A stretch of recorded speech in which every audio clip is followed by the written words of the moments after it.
నమస్కారం. ఈటీవీ న్యూస్కు స్వాగతం. ముందుగా ముఖ్యాంశాలు. తమిళనాట 100 ఏళ్ల రికార్డు బద్దలు కొట్టిన భారీ వర్షాలు. అత్యంత దయనీయంగా లోతట్టు ప్రాంత ప్రజల పరిస్థితి. సహాయక చర్యల్లో సైన్యం, ఎన్డీఆర్ఎఫ్. చిత్తూరు, నెల్లూరు జిల్లాలను ముంచెత్తుతున్న వాన. ఉద్ధృతంగా పొంగి పొర్లుతున్న వాగులు, వంకలు. పలు గ్రామాలకు నిలిచిన రాకపోకలు. కరువు రహిత రాష్ట్రంగా నవ్యాంధ్ర.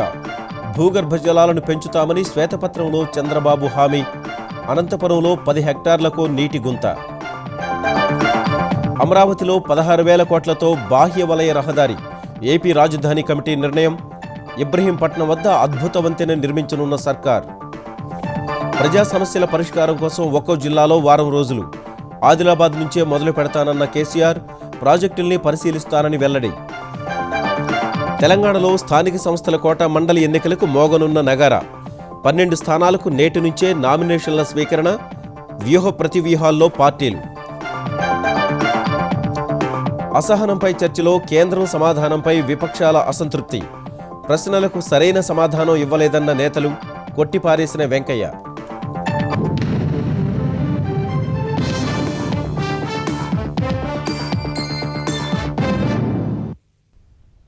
వరుణ ప్రకోపంతో తమిళనాడు రాజధాని వణికిపోతోంది. సోమవారం రాత్రి నుంచి కురుస్తున్న భారీ వర్షాలకు చెన్నై మళ్లీ జలసంద్రమైంది. 100 ఏళ్ల రికార్డుల్ని బద్దలుకొట్టిన వానతో రహదారులు, ఇళ్లలోకి పెద్ద ఎత్తున వరద నీరు ప్రవేశించింది. రవాణా, విద్యుత్కు తీవ్ర ఆటంకం ఏర్పడుతోంది. ఒక పక్క మోకాలిలోతు నీరు, మరోవైపు గాఢాంధకారంతో తమిళనాడు ప్రజలు ప్రత్యక్ష నరకాన్ని చవిచూస్తున్నారు. తమిళనాడు ప్రభుత్వం అభ్యర్థన మేరకు సైన్యం, నావికాదళం, వాయుసేన రంగంలోకి దిగాయి. జాతీయ విపత్తు స్పందన దళంతో కలిసి లోతట్టు ప్రాంతాల ప్రజల్ని సురక్షిత ప్రాంతాలకు తరలిస్తున్నాయి. 15 రోజులు భారీ వర్షాలతో చెన్నైను ముంచెత్తిన వరుణుడు మరోసారి తన ప్రభావాన్ని చూపుతున్నాడు. సోమవారం నుంచి ఎడతెరిపిలేని వర్షాలతో స్థానికుల్ని వణికిస్తున్నాడు. నైరుతి బంగాళాఖాతంలో నెలకొన్న అల్పపీడనం వల్ల కురిసిన భారీ వర్షాలు 100 ఏళ్ల రికార్డును తిరగరాశాయి. నెల రోజుల సగటు వర్షపాతం ఒక్కరోజులో నమోదు కాగా నదులు, సరస్సులు ఉప్పొంగుతున్నాయి. ఫలితంగా చెన్నై శివారు ప్రాంతాలు, పుదుచ్చేరిలో అనేక ప్రదేశాలు నీట మునిగాయి.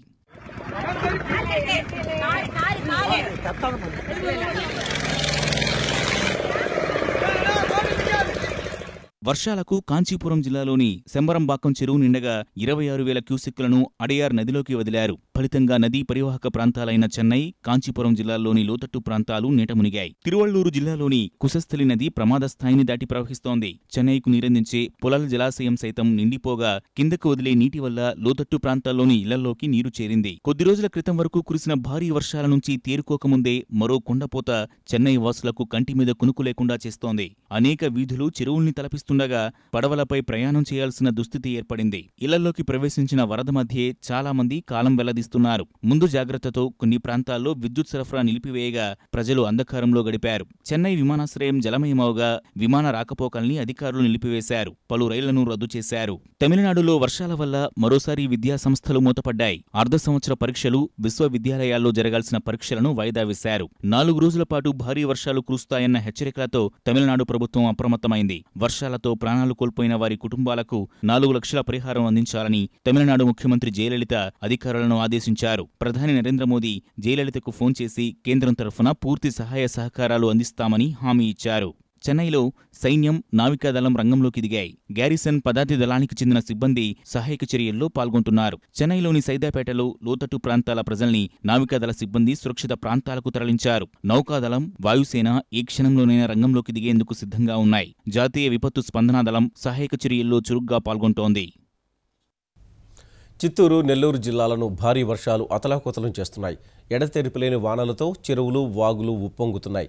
జలాశయాల నీటి మట్టం ప్రమాదకర స్థాయికి చేరుతోంది. మరో 4 రోజులు వర్షాలు కురుస్తాయన్న వాతావరణ శాఖ హెచ్చరికలతో ఆంధ్రప్రదేశ్ సర్కార్ అప్రమత్తమైంది.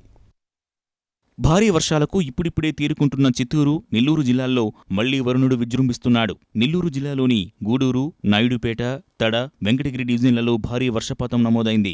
ఎగువ నుంచి వచ్చే వరద ప్రభావంతో జిల్లాలోని కైవల్య, కాళంగి, పంబలేరు, స్వర్ణముఖి నదులు ఉధృతంగా ప్రవహిస్తున్నాయి. లోతట్టు ప్రాంతాల్లోని గిరిజన కాలనీ వాసులను పునరావాస కేంద్రాలకు తరలిస్తున్నారు. కాళంగి నదికి ఎగువ నుంచి మరింత వరద వచ్చే ప్రమాదం ఉండడంతో లోతట్టు ప్రాంతాలను అధికారులు అప్రమత్తం చేస్తున్నారు. ఏఎస్పేట మండలంలో గ్రామాలు జలదిగ్బంధంలో చిక్కుకున్నాయి. సహాయ బృందాలు, అధికారులు ప్రజలను పునరావాస కేంద్రాలకు తరలించి ఆహారం అందించారు.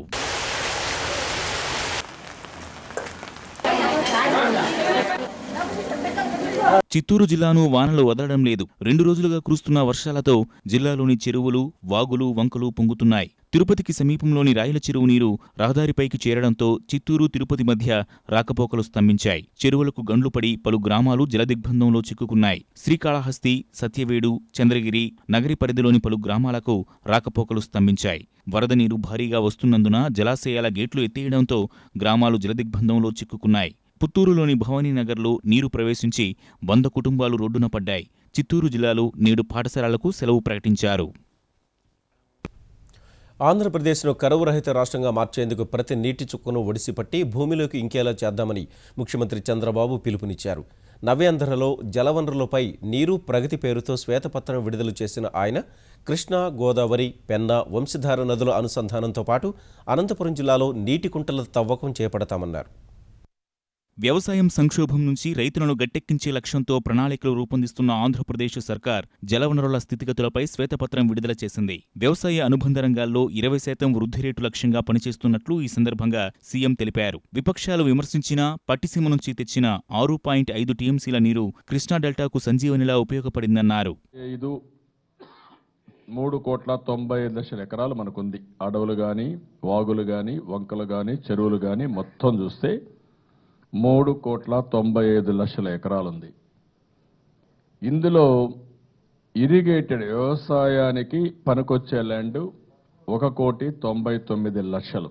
1,99,00,000 ఎకరాలు వ్యవసాయం చేసుకోవాలంటే 2,750 టీఎంసీ కావాలా మొత్తం మన అవసరం.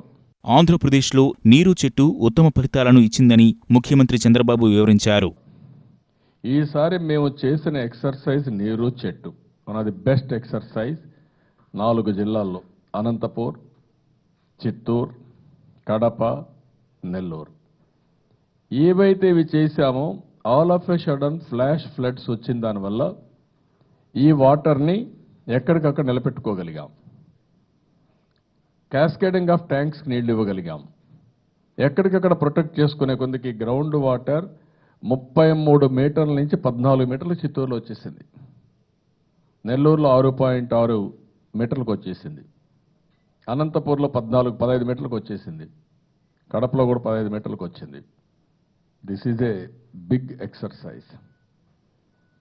ఊహించని బెనిఫిట్. వరద నీటి సంరక్షణ కోసం IIIT, ఆస్ట్రేలియా నిపుణులతో కమిటీని ఏర్పాటు చేసి సంరక్షిస్తామని ముఖ్యమంత్రి వెల్లడించారు.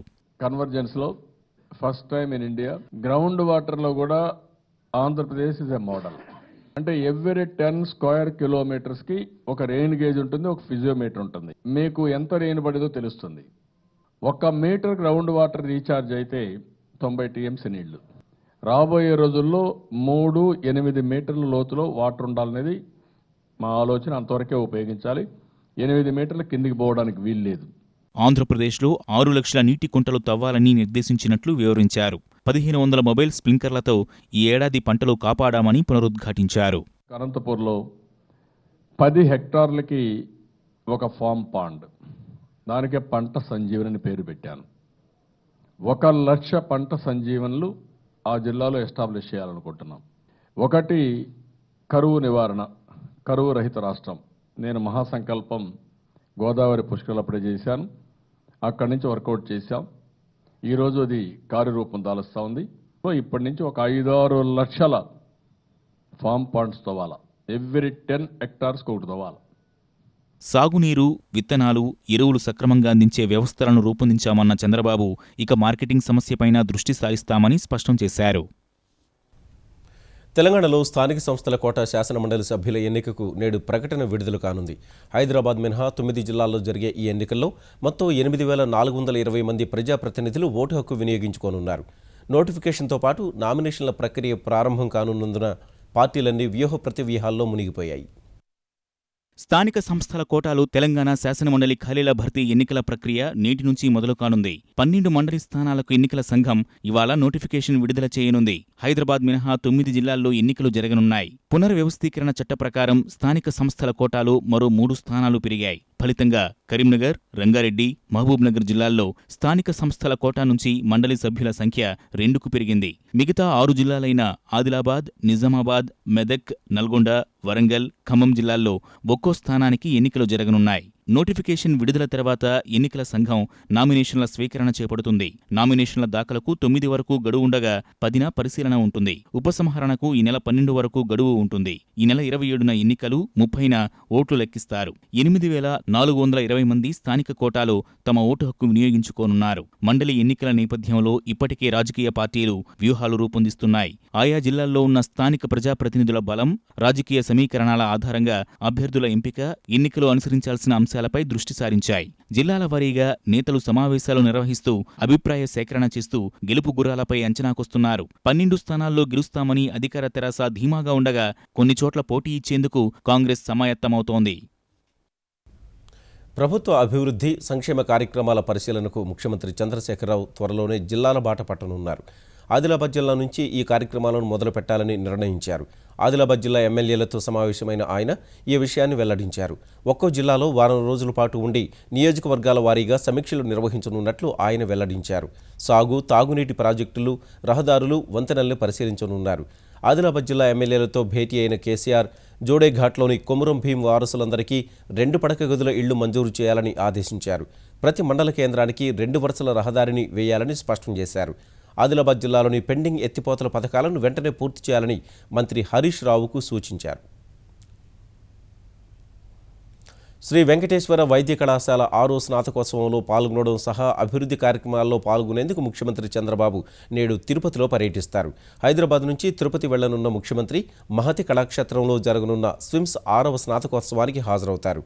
అనంతరం స్విమ్స్ ఆవరణలో ఎన్టీఆర్ విగ్రహాన్ని ఆవిష్కరించి సాయంత్రం శ్రీ పద్మావతి మహిళా వైద్య కళాశాలలో పైలాన్ వైద్య కళాశాల భవనాన్ని ప్రారంభిస్తారు.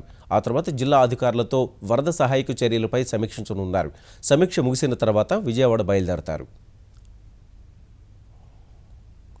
ప్రత్యేక హోదాకు ఏకాభిప్రాయం అవసరం లేదని కేంద్ర మంత్రి, తెలుగుదేశం ఎంపీ సుజనా చౌదరి స్పష్టం చేశారు.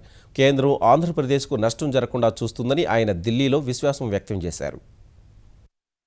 ఏకాభిప్రాయం ఇప్పుడు the Rajya Sabha is called as the council of states. అక్కడే కదా పాస్ అయింది. ఇంకా ఏకాభిప్రాయం రోజు ఏకాభిప్రాయం అడగం కదా. గతంలో ఇచ్చిన స్టేట్స్ కూడా అన్ని ఏకాభిప్రాయంతో చేశారా? డెఫినెట్ గా వాళ్ళు చేస్తారని చెప్పి నా నమ్మకం. ఏదో ఒకటి ఆంధ్రప్రదేశ్కి నష్టం జరగకుండా ప్రజలకు వాయిస్ వినిపించాలి కూడా వినిపించాం. నవి ఆంధ్ర రాజధాని అమరావతి చుట్టూ 16,000 కోట్లతో బాహ్య వలయ రహదారిని, విజయవాడ నగరం జాతీయ రహదారుల్ని అనుసంధానించేందుకు కృష్ణానదిపై 2 వంతెనల్ని నిర్మించాలని ఆంధ్రప్రదేశ్ ప్రభుత్వం నిర్ణయించింది. అంతర్జాతీయ స్థాయి రవాణా వ్యవస్థ ఏర్పాటులో భాగంగా 61 కిలోమీటర్ల అంతర్వలయ, 210 కిలోమీటర్ల బాహ్య వలయ రహదారిని నిర్మించాలని ముఖ్యమంత్రి చంద్రబాబు అధ్యక్షతన జరిగిన రాజధాని కమిటీ నిర్ణయించింది. గుంటూరు, తెనాలి, పొన్నూరు, అమరావతి, ఉయ్యూరు మీదుగా రింగ్ రోడ్ నిర్మాణానికి 7,770 ఎకరాలను సమీకరించాలని నిర్ణయించారు. కృష్ణానదిపై ఇబ్రహీంపట్నం సమీపంలో ఒకటి, ప్రకాశం బ్యారేజీ సమీపంలో మరో వంతెన అమెరికాలోని బ్రూక్లిన్ బ్రిడ్జ్, లండన్ బ్రిడ్జిల తరహాలో నిర్మించాలని సూచించారు.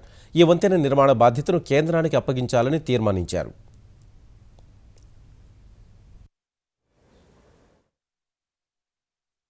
రోడ్డు 210 కిలోమీటర్లుగా ప్రపోజ్ చేశారు. 8 లైన్స్ ఉండేటట్టుగా. అంటే చెన్నై నుంచి హైదరాబాదు పోవాలన్నా ఈ రింగ్ రోడ్ మీద, చెన్నై నుంచి ఇటు కలకటా పోవాలన్నా ఈ రింగ్ రోడ్ మీద పోయేటట్టుగా, విజయవాడ సిటీని కానీ మనం నిర్మించబోయే అమరావతి సిటీని కానీ టచ్ చేయకుండా పోయేటట్టుగా ఉండే విధంగా నిర్ణయించడం జరిగింది. ఐకానిక్ బ్రిడ్జ్ కట్టాలని సీఎం గారు ఆదేశించారు. 900 crores అవుతుంది. చేనేత రంగానికి రుణమాఫీని వర్తింపచేస్తూ ఆంధ్రప్రదేశ్ ప్రభుత్వం ఉత్తర్వులు జారీ చేసింది. కోటయ్య కమిటీ, చేనేత కమిషనర్ నివేదికల సిఫార్సుల మేరకు 110.96 కోట్ల రూపాయల రుణాలను మాఫీ చేస్తున్నట్లు ప్రభుత్వం పేర్కొంది. లక్షలోపు రుణాలు ఉన్న చేనేత కార్మికులు, వీవర్స్ క్రెడిట్ కార్డులలో అప్పులు ఉన్నవారికి మాఫీ వర్తిస్తుంది. చేనేత గ్రూపుల్లో 5 లక్షల వరకు ప్రతి సభ్యుడికి ₹1,00,000 మించకుండా రుణమాఫీని వర్తింపు చేయనున్నారు. 5 HP విద్యుత్ కనెక్షన్లు ఉండి 50% రాయితీ తీసుకుంటున్న పవర్లూమ్ యూనిట్లకు ₹1,00,000 వరకు మాఫీ వర్తిస్తుంది. తెలంగాణలో పెట్టుబడులు పెట్టేందుకు అపార అవకాశాలున్నాయని తెలంగాణ ఐటీ శాఖ మంత్రి కేటీఆర్ అన్నారు. తెలంగాణలో సెల్కాన్ సంస్థ డిజైన్ చేసి ఉత్పత్తి చేసిన 7 అంగుళాల ట్యాబ్లెట్ CC722ను ఆవిష్కరించిన కేటీఆర్, రాష్ట్రంలో వివిధ మొబైల్ కంపెనీలు తమ ఉత్పత్తి కేంద్రాలు నెలకొల్పడానికి ఆసక్తి చూపుతున్నాయని వివరించారు. వినియోగదారుల అభిరుచిని దృష్టిలో పెట్టుకుని విస్తృతమైన ఫీచర్లతో ట్యాబ్లెట్ రూపొందించిన సెల్కాన్ సంస్థను అభినందించిన ఆయన, అంతర్జాతీయ స్థాయిలో అగ్రశ్రేణి సంస్థగా నిలవాలని ఆకాంక్షించారు. The first make in Telangana phone, made in Telangana phone, but also now the first made in Telangana tablet. Mobile manufacturing hub ఏదైతే మనం ఏర్పాటు చేయాలని హైదరాబాద్ లో అనుకుంటా ఉన్నామో, ఇప్పటికే మీ ద్వారా ఇండియన్ సెల్యులర్ అసోసియేషన్ తో, అదే విధంగా ఇతర మొబైల్ రంగ సంస్థలతో కూడా అందరితో కూడా సంప్రదింపుల్లో ఉన్నాం. దానిలో భాగంగా ఇప్పటికే సెల్కాన్, అదే విధంగా మైక్రోమాక్స్ 2 కూడా వచ్చినాయి. మరి ఇతర సంస్థలు చాలా వాటితో కూడా మనం సంప్రదింపుల్లో ఉన్నాం. 2 పడక గదుల ఇళ్ల పథకానికి లబ్ధిదారుల ఎంపికలో మార్గదర్శకాలు మార్చినట్లు తెలంగాణ సర్కార్ హైకోర్టుకు తెలిపింది. లబ్ధిదారులను ఎంపిక చేసే బాధ్యతను కమిటీకి అప్పగించినట్లు ప్రభుత్వం వివరించింది. ప్రభుత్వ నిర్ణయంపై పిటిషనర్ సంతృప్తి వ్యక్తం చేయడంతో విచారణ ముగించినట్లు హైకోర్టు వెల్లడించింది. నిర్ణీత సమయంలోగా ఇళ్ల నిర్మాణం పూర్తి చేయాలన్న పిటిషనర్ అభ్యర్థనను తోసిపుచ్చిన హైకోర్టు వీలైనంత త్వరగా పూర్తి చేయాలని ప్రభుత్వానికి సూచించింది. ఆలస్యమైతే మళ్లీ వ్యాజ్యం దాఖలు చేసుకోవచ్చునని పిటిషనర్కు సూచించింది. 2016 జూన్ నుంచి ఆంధ్రప్రదేశ్ నుంచే కార్యకలాపాలన్నీ జరిగేలా చర్యలు చేపట్టాలని అన్ని విభాగాధిపతుల్ని ఆంధ్రప్రదేశ్ సీఎస్ ఆదేశించారు. ఈ మేరకు అన్ని విభాగాలకు సాధారణ పరిపాలన శాఖ ఉత్తర్వులు జారీ చేసింది. హైదరాబాద్ నుంచి అన్ని విభాగాలను జూన్ 1కి ముందే విజయవాడ తరలించేలా చర్యలు ముమ్మరం చేయాలని ఉత్తర్వుల్లో పేర్కొన్నారు. CRDA పరిధిలో కార్యాలయాలు తమ కార్యకలాపాలను ప్రారంభించాలని స్పష్టం చేశారు. విజయవాడ, గుంటూరు సహా CRDA పరిధిలో ఇప్పటికే పలు విభాగాలు తమకు అనువైన కార్యాలయాల వేటను ముమ్మరం చేశాయి. విశాఖను ఆకర్షణీయ నగరంగా తీర్చిదిద్దేందుకు బృహత్తర ప్రణాళికల రూపకల్పన నిర్దేశిత సమయంలోగా పూర్తి చేయాలని ఆంధ్రప్రదేశ్ ప్రభుత్వ ప్రధాన కార్యదర్శి IYR కృష్ణారావు ఆదేశించారు. విశాఖ ఆకర్షణీయ నగర బృహత్తర ప్రణాళికపై సీఎస్ సమీక్ష నిర్వహించారు. అమెరికాకు చెందిన United state trade and development agency ఒక బృహత్తర ప్రణాళిక రూపకల్పన చేస్తోంది. విశాఖలో అమెరికా సంస్థలు పెట్టుబడులు పెట్టేలా USTDA చొరవ ప్రదర్శించాల్సిందిగా ఈ సందర్భంగా సీఎస్ కోరారు. మరో ప్రణాళికను కేంద్ర పట్టణాభివృద్ధి శాఖ రూపొందిస్తోంది. మౌలిక సదుపాయాల కల్పన, తాగునీటి సరఫరా, విపత్తు నిర్వహణ, కాలుష్యరహితంగా విశాఖను తీర్చిదిద్దేలా ప్రణాళికలు ఉండాలని సీఎస్ సూచించారు. అణుశక్తిని వినియోగించుకుంటే దేశంలో మంచినీరు, విద్యుత్ సమస్యలు తలెత్తవని అంతర్జాతీయ అణుశక్తి నియంత్రణ మండలి చైర్మన్ భరద్వాజ్ స్పష్టం చేశారు. అణు ఇంధన వినియోగం, తీసుకోవాల్సిన జాగ్రత్తలపై అణు ఇంధన కాంప్లెక్స్ సంస్థ హైదరాబాద్లో ఏర్పాటు చేసిన సదస్సులో పాల్గొన్న ఆయన అణు ఇంధనం, అణుశక్తి వినియోగంలో వస్తున్న అధునాతన సాంకేతికతపై చర్చించామన్నారు. అణుశక్తి వినియోగంపై ప్రయోగాలు చేస్తున్న పలు సంస్థలకు చెందిన 150 మంది ప్రముఖులు సదస్సులో పాల్గొన్నారు.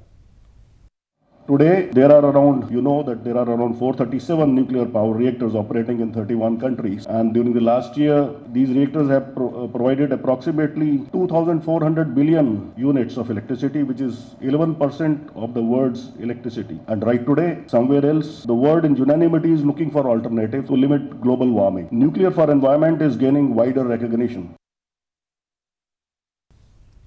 హైదరాబాద్ మహానగర పాలక సంస్థ ఎన్నికల్లో ప్రజలు స్వేచ్ఛగా ఓటు వేసే విధంగా ఏర్పాట్లు చేయాలని, GHMC పరిధిలో ఓటింగ్ శాతం పెరిగేలా విస్తృత ప్రచారం చేయాలని తెలంగాణ ఎన్నికల కమిషనర్ నాగిరెడ్డి బల్దియా అధికారుల్ని ఆదేశించారు.